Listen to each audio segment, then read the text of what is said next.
This will be a bit of a mixed video with stuff going around, some old video footage. Had to resort to some cans for filling some fuel in the forwarder when taking care of the last few wind-fallen trees, and that's a bit annoying when we have that barrel set up. That's a lot easier to work with. Had some issues with my dad's car and we wanted to check underneath it, so it was lifted up using the tractor. Dipstick for the old Buster 400 tractor had broken, so luckily a new reproduction replacement could just be purchased.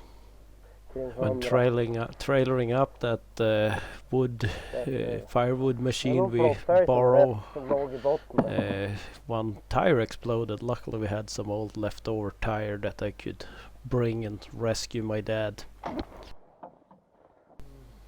And that firewood machine, kind of an odd angle, but looking down at the splitting knife here, we had made the previous year some spacers that were kind of loose and had been mangled now because it sees some use, but decided to make some new spacers here for the positioning of the splitting knife, and needed to source some material, and my dad welded a piece in place so it stays there and can't come undone. Chain tension was checked. A couple of the nuts holding it were kind of worn, so and I could source some replacements in a little box with nuts I had. So that three-wheeler I'm working on, this is a long project. It will be looked over thoroughly. It was moved up onto a bench with wheels so it can be moved around even when things are taken off it.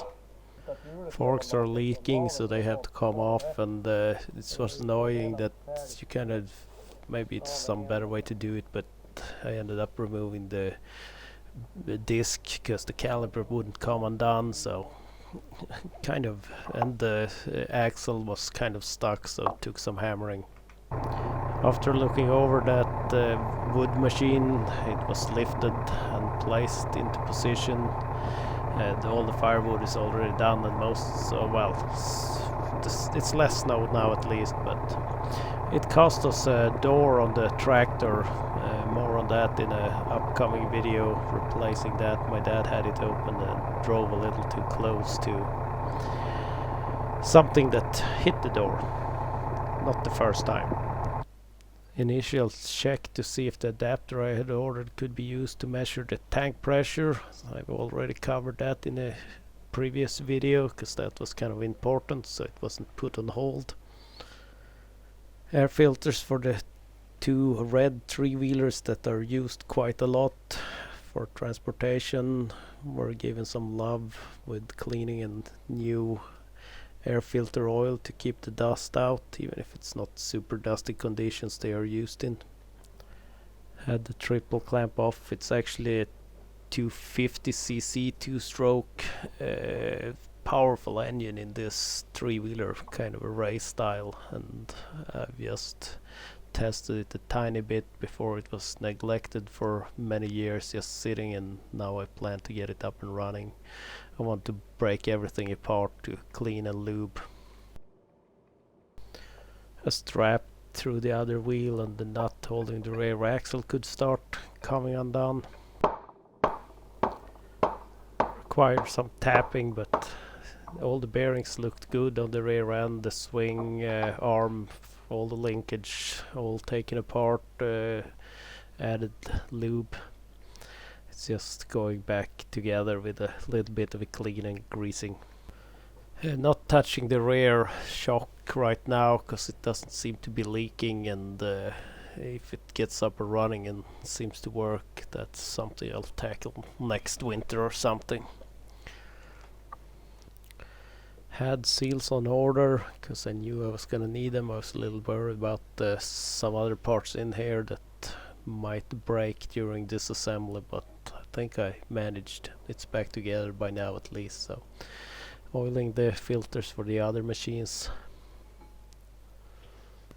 You need a special tool to hold it down here. We tried grinding notches in a metal pipe to kind of grab onto there. You need a 27, I think it's an M18 nut that fits down there. That didn't work. We resorted to a piece of wood that was trimmed to size, and I've lost some video footage here. Yeah, I started on the really grimy carb also. Eventually some heat and then hammering in a piece of wood at the top to hold it, and it started coming undone. I've since done a better tool for it with a suitable sized nut. The Honda 250 ES Big Red has always had issues with the choke, and there is a seal on it. I actually purchased a replacement and I haven't found a source for the seal alone. So this one I have added an O-ring on there, but that one has been too tight, or it's always jammed in the spring, and I think it hasn't disengaged the choke fully. So it's been running quite rich at times, but got the suggestion to simply skip that seal, because at least if the dust boot that's over that, because it doesn't really have a purpose other than keeping the dust out. So that's what I'm gonna try now. Rear brake on the KXT coming off for some lube. Some work this spring also with trying to redirect water, even if this spring was really mild so far, at least kind of a mellow snow melt, not a lot of water flow yet at least, and it looks good. We have cold nights now that kind of slows down. This is a while back, of course, because I haven't kept up with the videos. Here is a front axle from something that's been in a leftover box that I'm not sure what it is, and it has the suitable size nut. I thought I could use just a socket and put it down there, but that didn't work, so it was welded onto a steel rod. Had brought the motorcycle list from my dad's house, because I'm gonna start looking at some of the motorcycles also. That's another one of my passions. Opened up the ignition to check that, because apparently these models are notorious because they had glued magnets on the flywheel, but apparently it seems like this one has some aftermarket ignition system already, so not gonna touch that, because it did fire with starter fluid or starter gas when we did test it before started breaking things apart. So the engine will not be touched at first. I know it might have some clutch issues, but I will look at getting it running properly before digging deeper into the engine itself.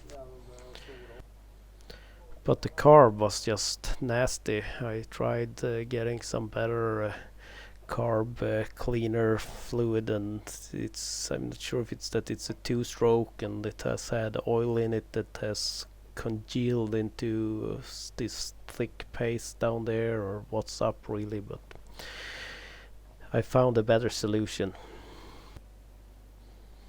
I finally ended up ordering that lid for the rear differential that broke during the service on the 250 ES. And I figured I wouldn't have time to go there and pick it up at any point, so they had to ship it to me. Removed the pipe, the exhaust pipe, to be able to see the piston that I didn't really suspect to be in a bad condition. If any KXT250 enthusiast watches this, I did touch the expansion tank for the coolant, and that was very brittle and cracked on me, so if there are any suggestions how to solve that, for now I've just taped it up, but I would like to get some kind of the replacement. I don't care much about the originality on this, because it's an old beater, and the plastic on it is, the frame has been chopped. There are many issues, but I want it as a runner, and don't mind if I need to fabricate some bracket, but something that would fit in the original location would be nice. Needed to adjust the brakes a little on a machine that had been serviced earlier this winter. a couple of pieces that were too crooked or too big to easily work in the firewood machine were cut with a chainsaw off site to not get all the dust next to it, and then transported with the old buster down there to be split. A room in the house will be overhauled, and maybe a little more will be looked at later if there is time for it. We're stripping some stuff that needs to go away. I was able to sell the big burl that was put aside earlier to a guy that will attempt to make a bowl out of it. We'll see how that goes. I actually know him a tiny bit, so I asked if he could send pictures once he gets around to it. He was gonna let it dry first and so on, so it will probably be a couple of years down the line before he gets anything done with it, if he keeps up his woodworking. A little was trimmed off to make it easier to transport. Some nasty sounds from the starter motor on the old Buster. More in a separate video about that in a little bit. The last of the wind-fallen trees, we had loaded the timber on the forwarder and on the trailer for the tractor, the pulp. And you appreciate the forwarder a whole lot more after spending just a little time in this setup, even if that's not that bad of a setup. So we could bring that down closer to the main road one cold morning when the road was still frozen. Floors have been torn out, and they used a big suction vacuum cleaner kind of to suck out all the sawdust that had been used for insulation in the past. Better insulation will be used this time around. Needed to figure out what pipes go to the radiators here, because it will be a floor heating system installed, so some of the pipes are gonna get cut away. Got to use the thermal FLIR attachment to the phone to figure out what pipe to cut. Could probably have done it just by feeling on them, but when I have it, I use it. It will be getting a new chain, because that was more rust than chain. Also had received some new chain sliders, even if the one that was on there was installed the wrong way, and that was kind of why it was worn. Had I known about that, I would probably just have flipped the used one. The trailer needed some love. The handle for the coupling had taken a beating and it was a little bit crooked, and the dust boot on the brake actuator was torn, so that was given some love. We'll be changing a tail light also. Back to the forks on the KXT. Here I still use a wooden piece to tighten it up. Tried driving the seals in using an empty grease tube that didn't work too well, so I ended up with here I have the proper made tool with a square piece of tubing and that nut welded at the end, and they are really on there nice and good. They should have really strong Loctite on them, that's why I'm adding heat also. But came undone without too much trouble now with the proper tool to hold it.